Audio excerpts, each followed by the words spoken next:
Hello, everyone. Thank you again for joining the Startup Societies Foundation podcast.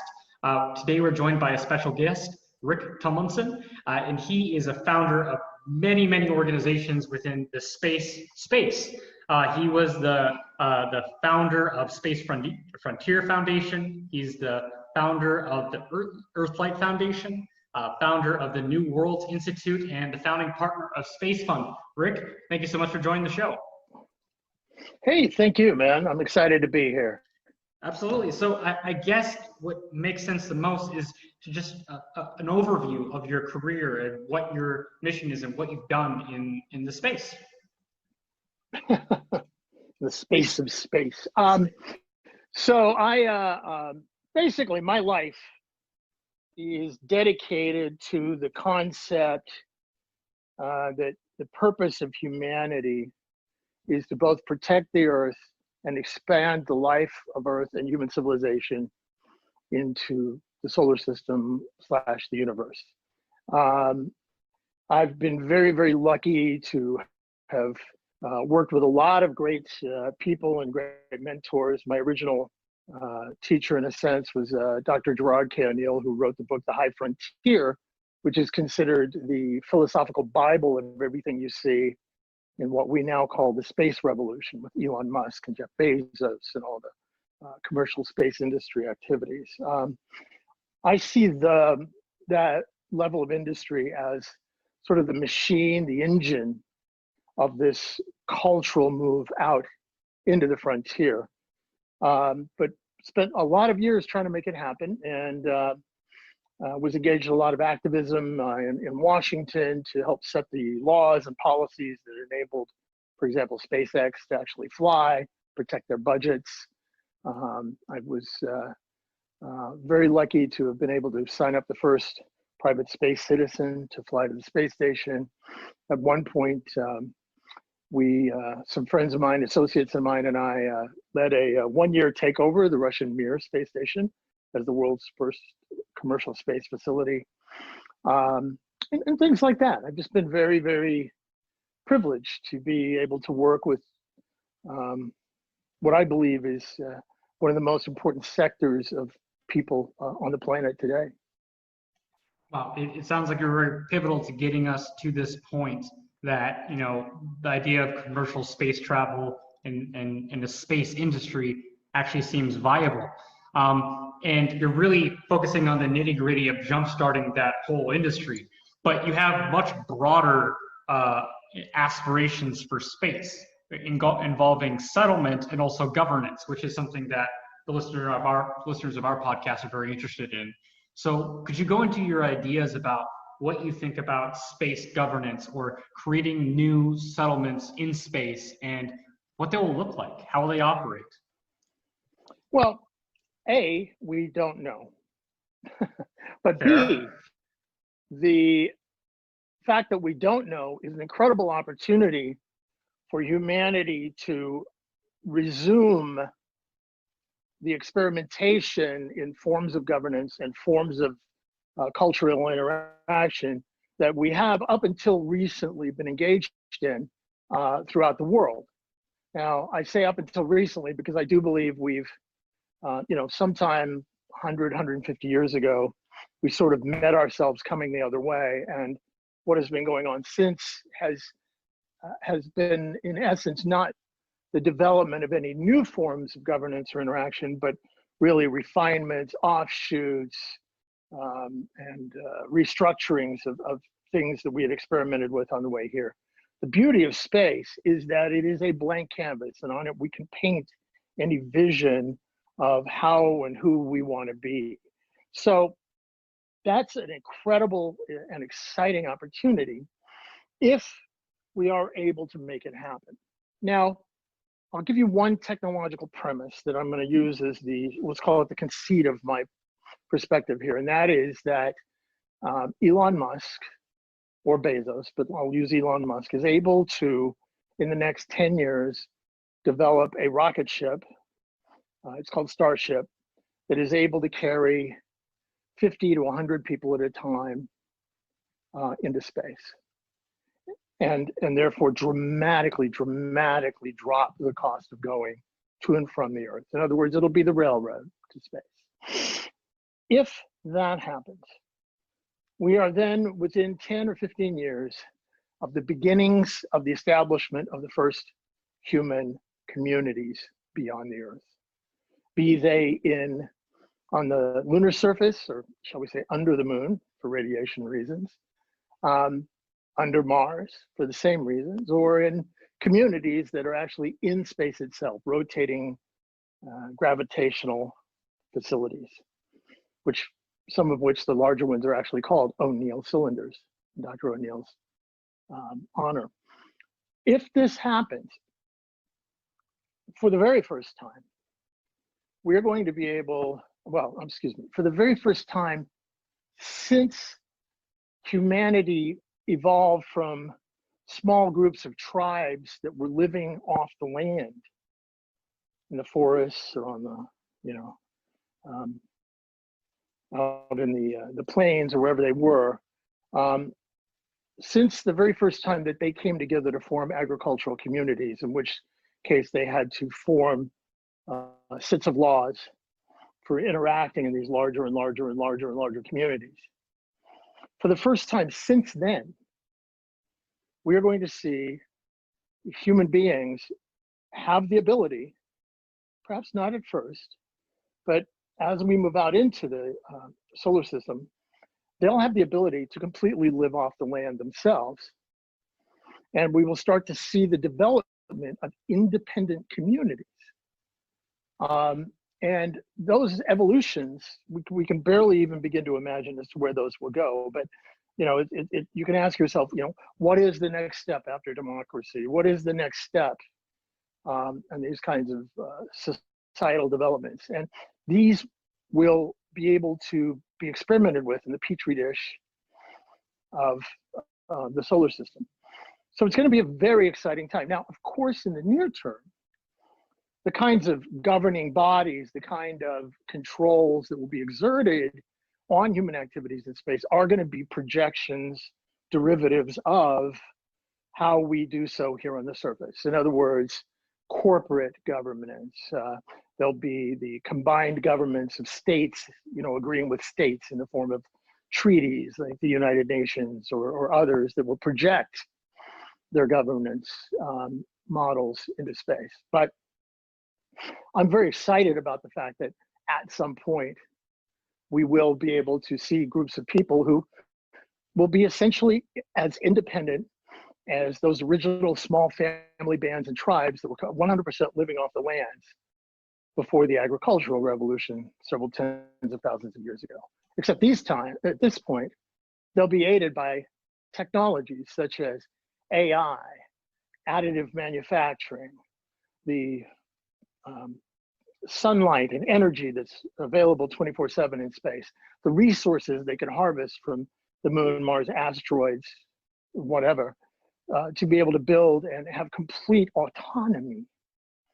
And based on that autonomy, they will have the freedom to do these different things. So it's a very exciting possibility. Again, first stage, very much like we are now. And this is why we're seeing all kinds of scrambling going on to try and adapt the legal regimes that we've had in the past to where we are today. But I do believe that about the time, because this stuff moves slow, as you know, about the time they get some of this stuff together, we'll be moving on to this next level. And it's just going to be a constant game of catch up. Yeah, and that's sort of a question that I have. And admittedly, I do not have a background in engineering at all, but often governance is a function of supply chains and infrastructure. And one of the analogies, however imperfect, to what would be happening in space is sort of the Columbian Exchange and imperialism of Europe over North and South America. And even for those countries where there was water and there was arable land and breathable air, they were dependent on the supply chains of European powers for a while, and that slowed the ability of them to be independent communities. And it seems that with space, that dependence is astronomically stronger unless there's terraforming, but that seems like something that's like a century scale project versus something that could happen in decades. And also just within colonies, especially before terraforming, things will be increasingly centralized as they need these life allowing air and water. Do you foresee that the progress of this independent communities will be slower as a consequence of this? No, actually, I think I'm not sure the analogy you're bringing up there will hold in space, in that the development, and again, adherence to societal norms, to intergovernmental norms, is in fact based ultimately on coercion. In other words, I have something you need and you can't have it unless you agree to the rules that I and the other people who have stuff that you need have all agreed to. I do believe that given those things I mentioned, such things as additive manufacturing, these kinds of things, there is the ability that we will develop ever more independence. In space, for example, we talk about water on the moon, why people, why the West and China are both looking at the ice that are buried in the bottom of the craters and the poles of the moon. Well, because if you have ice, you have water. If you have water, you have hydrogen and oxygen. And you can drink it, you can make air out of it, you can combine it together explosively and create rocket propellant. You throw carbon in the mix, and now you've got the ability to make plastics and all kinds of other things. So, the resources that we need to live are going to be out there. Now, highly finished goods will be one of the elements of coercion. And again, going back to your original analogy, the dependence on North America for trade, et cetera, did involve finished goods coming one way, raw goods going the other, things like that to some degree. However, one of the interesting things that's happening now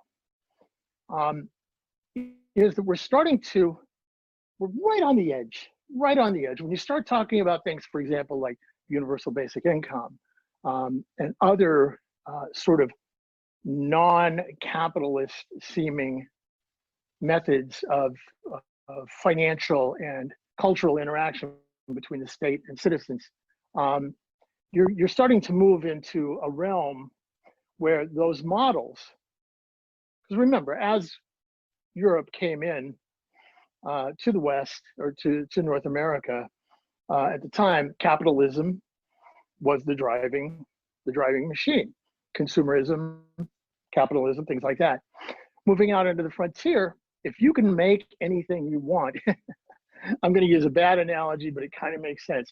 If you're like on the Enterprise, and you can get the machine, I just blanked on the name of the thing, but if you can get it to just make you what you want, then the basis of capitalism begins to sort of fall apart. And if the basis of capitalism, which is an interdependent set of interactions in terms of supplying goods and services of different kinds, falls apart, then you're starting to develop pure independence. And that gets, go ahead. Well, I mean, so I like where this is going and being a multiplicity of different governance models, but one of the things that you're moving forward, which I think is very positive, is the commercialization and one say the privatization of space, meaning corporations moving out into space. Don't you think that those companies, even if some of the manufacturing may be able to be done locally by individuals and individual families, that their land ownership or ownership over resources will remain in the system that's being created? I think that's where it's going to begin. And again, I'm looking more towards, I don't want to call them end states, but later tiers, later level states. And I don't mean states in a governance sense, but states of being.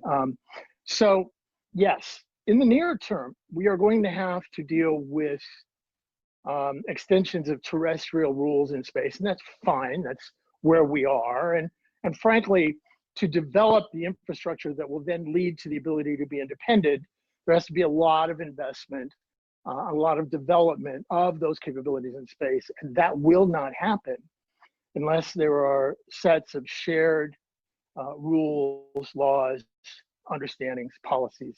So, for example,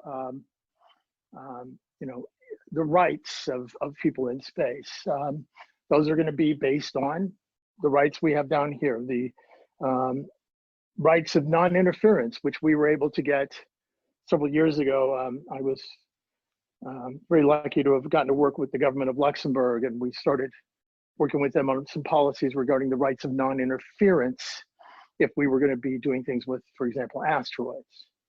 And that's a nice basic right. There are other rights that get into property rights, intellectual, physical property rights, things like that are also important. You see, nobody, this is my venture capital company side of me speaking here, that nobody's going to invest in anything out there unless they know that there are rules operating. You know, I am a Texan. You know, my family co-founded the state, things like that. But I am not interested in this sort of negative version, we'll call it, of the wild, wild west out there. In fact, I will tell you, I had a major investor speak to me once. He said, "Look, I know that these people are going to be able to go out there and do these incredible things. This technology, most of it's been around, it just hasn't been applied, but I know they're going to be able to go out there, for example, and mine resources from an asteroid at some point. That's not a problem. If that's what it was all about, I'd put my money in now. The challenge is the ability to then own what is taken from that asteroid and trade it, sell it, barter it, use it as collateral, or have it recognized in the trade economy. And that is the kind of rules we have to put in place at this early stage."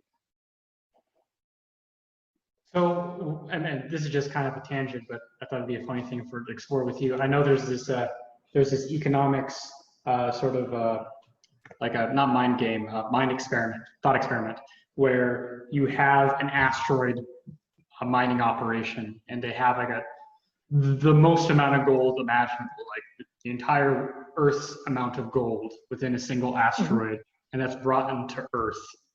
And the consequence of that is the entire global economy crashes as a consequence because of it just completely floods the gold market. I mean, I know it's just ridiculous circumstances, but what are your thoughts on some potential protectionists that arise and against the space industry for overflooding the market with all these precious metals? Okay, first, a little bit of technical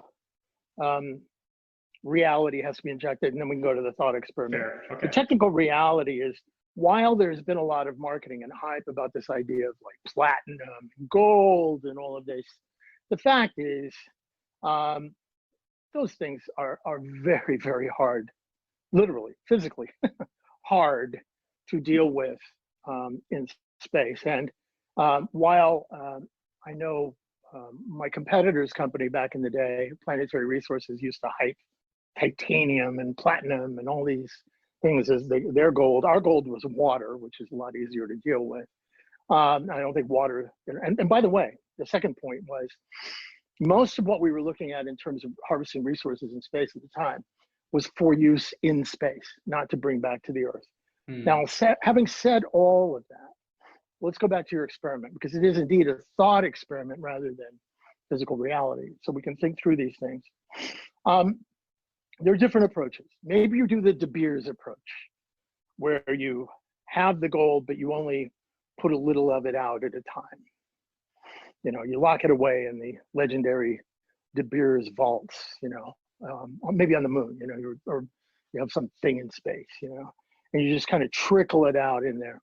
On the other hand, the kinds of upheaval that occur when new resources are introduced or made plentiful that had been scarce has happened before. If you look back in history, back in the court of one of the Louis, I'll say the 14th or the one before, you know, if rich people or people that were coming over and the king wanted to impress them, he wouldn't pull out the gold plates. He would pull out the aluminum plates, because the ability to extract and process bauxite and create aluminum had not happened yet. In fact, the very top few element of the Washington Monument was made of aluminum, because again, it was still precious. It was only later when that ability to process and create aluminum was taken to an industrial scale by companies like Reynolds and others, that the price crashed and it became abundant. The fact is that we have scores of potential industrial uses for gold, but there's not enough gold to go around. Now, outside of the use of it as a form of backing currency. So that is possible. Now, of course, my blockchain friends would jump in and say, that's why we're doing blockchain. We don't need no sticking gold standards, that kind of thing. And it's true. It's true. Blockchain, Bitcoin, and the others in their infancy right now, but they do become a non-physical entity-based. Some of them are. There's so many versions, as you know. Sort of currency, which then removes it from having to, get caught up in the ebb and flow of these kinds of things. Diamonds, diamonds themselves, going back to the De Beers thing. There are many, many, many more things we could do with diamonds. We have diamonds to do them with, but that's because they're being kept sort of artificially expensive. That doesn't trouble me that much. I could see it happening, but I think it's that would be an evolutionary step that we would have gotten. There's so much infrastructure, so many other things that would need to be in place for somebody to have done that.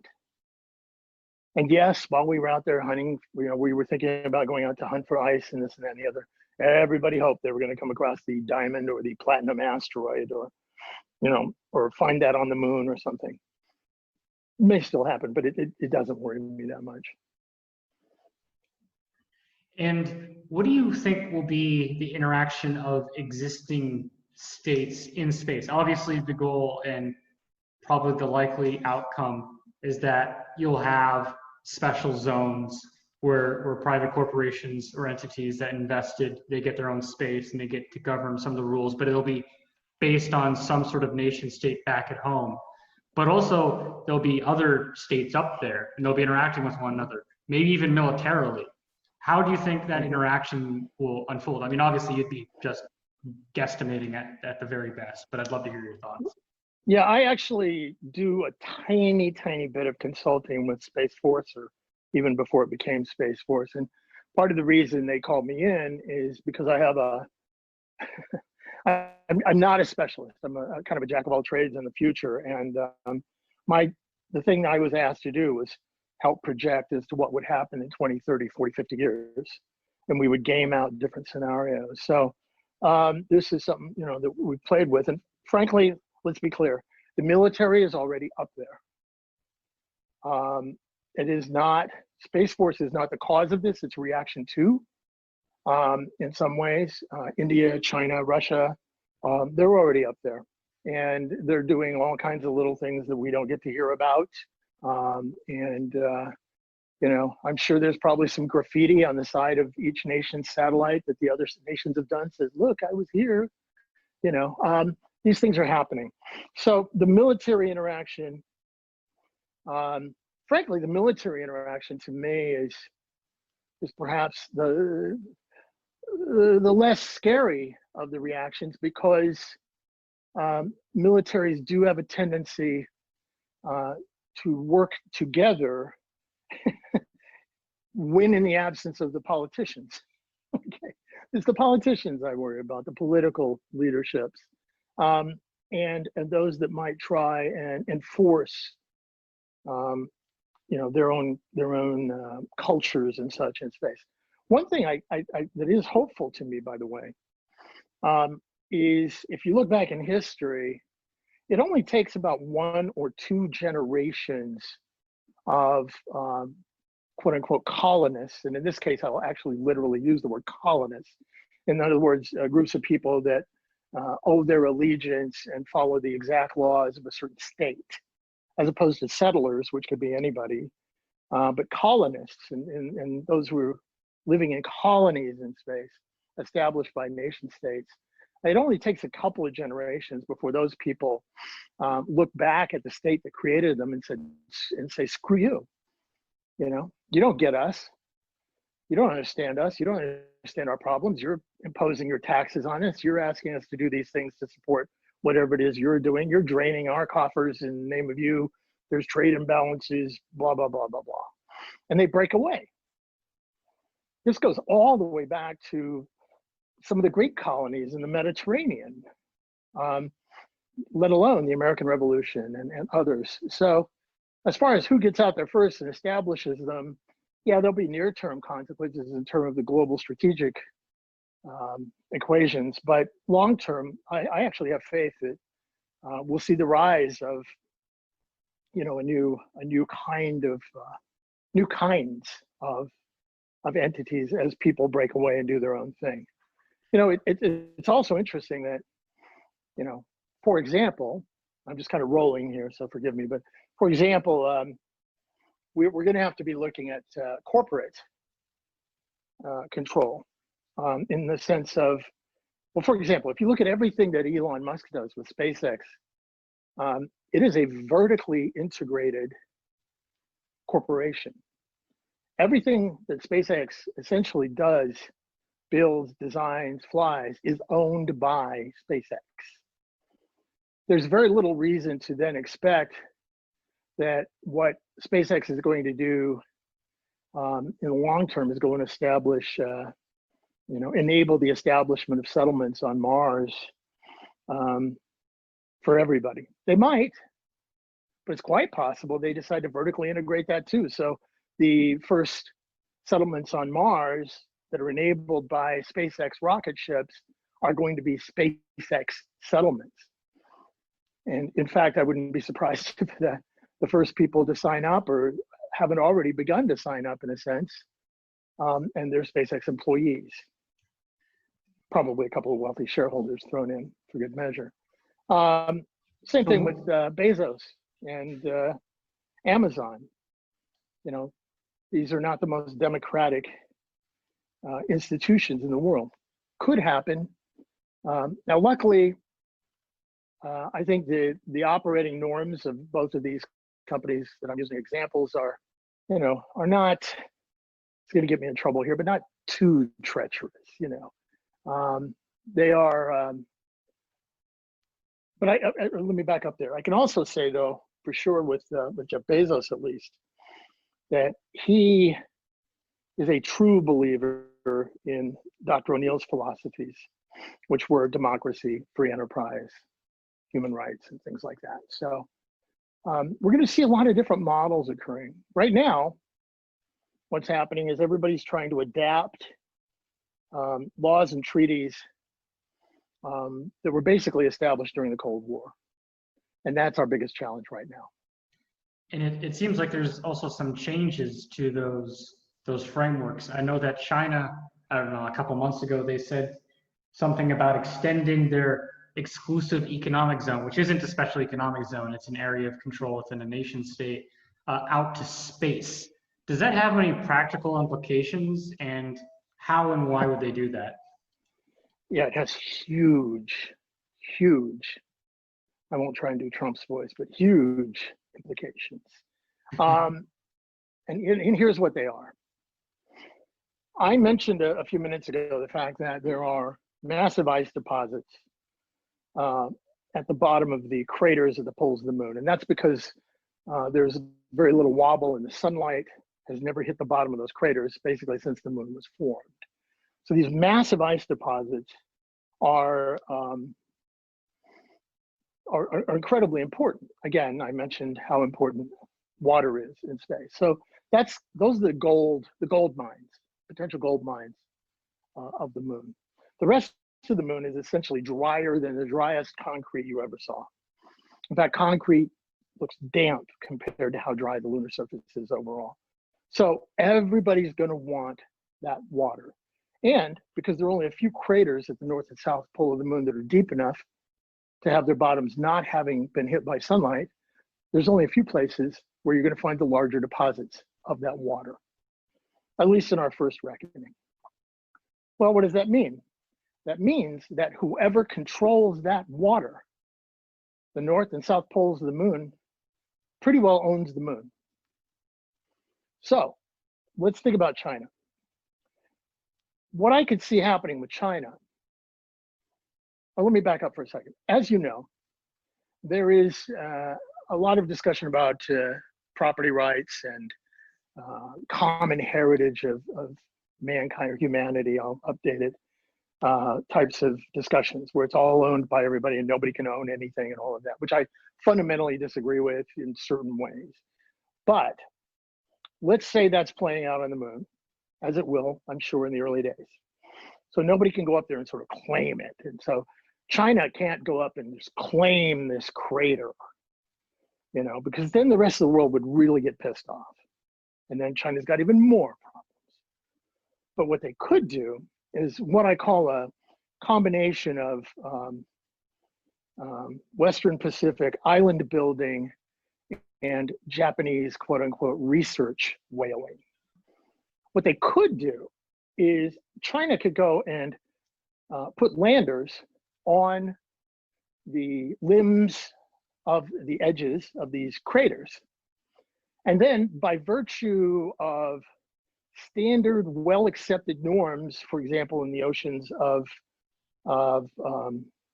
rights of non-interference, zones of non-interference, just by having their quote-unquote research facility on the edge of that crater, no one else would be able to go into the crater and harvest the resources, and effectively China will have taken them over and owned those ice deposits without ever having to violate any United Nations treaties regarding private ownership or ownership by states of any property in space. Did you happen to consult not only Space Force, but Space Force, the Netflix series? Because that happens to be the exact plot of that series. You know what? I haven't even watched it. And yeah, it's funny. Now I've got to, but yeah, I was actually, you know, it was funny. I was turned on to that by somebody who's in Space Force, and they said I should watch it, and I just haven't committed because, you know, they download them all at once. You get caught up and going on them and you know, binging, and I have avoided doing that because I figured I would end up binging once I crossed over, but now I'm going to have to. I'm sorry. You know, but damn it, spoiler alert. You just blew it for me, dude. But I'm kidding. You know, the other thing too is it's really funny you mentioned that, so I'll spoiler alert you back. Is the Apple television series on the moon race features the Russians and the Americans racing to mine water from the moon. So that part of it is you know, a common theme since we discovered this stuff back in the 90s. So yeah, but it is, you know, these are the kind of things that we're looking at happening. And yes, we did game out that, or play out those kinds of ideas a few years ago. Many of us have been talking about it for a long time. So I'm not surprised that even doing light research into the field, somebody would come across that idea. That's amazing. Well, and so we're nearing towards the endish, and normally what we like to do for the podcast, we like to end on a general and aspirational note. And because we mentioned a couple of sci-fi instances throughout, I think it'd be a really fun question to say, out of all the sci-fis that you see out there in the world, what do you think the one that first, that you would most like to see? And then second, what you'd most likely see, and maybe a third, which is the one that you'd least like to see? Oh, wow. Yeah, well, you've just crushed my intellectual capabilities here to deal with it. Let me think. I mean, look, let's look at them. So in Star Trek, basically, you have what is essentially, even though they try to pay homage to it through words and stuff, a non-capitalist, create it yourself whenever you need it society. In fact, the capitalists in Star Trek are the Ferengi, right? The business people. Those are the Ferengi, and everybody looks down at them. It's in a sense, it's sort of like socialist utopia. But it is pretty cool. So I like Star Trek. The Expanse basically builds on the current day cultures in society. So you end up with societies that are just really projections of where we are now, to where you have a Spartan-like military regime running Mars. The Earth has become a little bit of a socialist thing, but still they're economic enough to where they exploit the miners of the belt, the belters. So that's that's just an extension of where we are now. So really what I have to say is I haven't really seen yet one that represents a future that I would want to live into. I kind of think that's probably partially my job and the job of those of us making this happen right now. I do like, it's kind of funny, but Lost in Space, the new version, let's say, we don't have to go back to the old one, but interesting thing about that is they are basically independent, right? They're cruising around in their cool looking ship, and they're a family. So they have a tribal family unit with a couple of, castaways or whatever, stowaways. But they're basically independent. And they're kind of going wherever they want to go. They're like they're Jeffersonian space farmers. Yeah, there you go. There you go. But I like that approach. I mean, again, the idea of complete, and this is like the ultimate going off the grid. This is going above and beyond, and so far from the grid you can't even see the grid from where you are. I like that. But if I were to build one myself, it goes back to sort of the core premises of what I've used to found Earthlight and New Worlds, and that is the idea that I would like to see a society that's moving outward from the Earth, that takes as its core cultural direction, not the accumulation of things, but the protection of the precious life of this planet and the expansion of the domain of life to places that are now dead. In other words, it would become something somewhere between a philosophy, a religion, a mode of operating, that we would judge ourselves on our ability to go out to these places and create bubbles of life. Maybe it's planetary at some scale when you go into terraforming, but even the smallest place where human beings would live, reproduce, grow trees and plants and flowers. My line I use when I talk is butterflies on the moon and trees on Mars. This is the kind of culture I would like to see, where we celebrate life, we celebrate exploration, we celebrate joy, we celebrate love, we celebrate those good elements of what we are as human beings as we move out. You see, we are not perfect. We are still very confused apes with the ability to make weapons. When we've shown up and we've got this thing called consciousness, we don't know what the hell to do with all this capability we have. So we're still operating out of that. As we move out into the frontier of space, we will have, for the first time, a literal clean break with the structures, the society, the culture, the environment, everything that has been with us or that we've created as a part of the existing world. And there, at that point, for the first time ever, we will get to try new ways of being. And one of the last things that plays, one of the most important things that plays into that is, at the same time, we now have the ability to look back, clear-eyed, some of us, look back and say, this is what we did wrong. How can we get it right? In fact, I think, I'm going to take a wild guess, that that's one of the premises of your show. We will be able to do, on a human level, what it is that you do with your show, to examine, to try on, to look at, and experiment with new ways of being. Although my favorite one, again, is to plant a tree on Mars and begin the expansion of life and humanity into the universe. Everyone, please internalize that ethos, build something that's useful, and try to make it a ladder into space and help people like Rick and the organizations that he's with make sure that we have a multiplicity of different experiments, creating new things, new forms of governance in space. Rick, thank you so much for joining the show. It was a lot of fun. I really appreciate you coming on. Hey, thank you for your patience and thank you for the opportunity. Of course.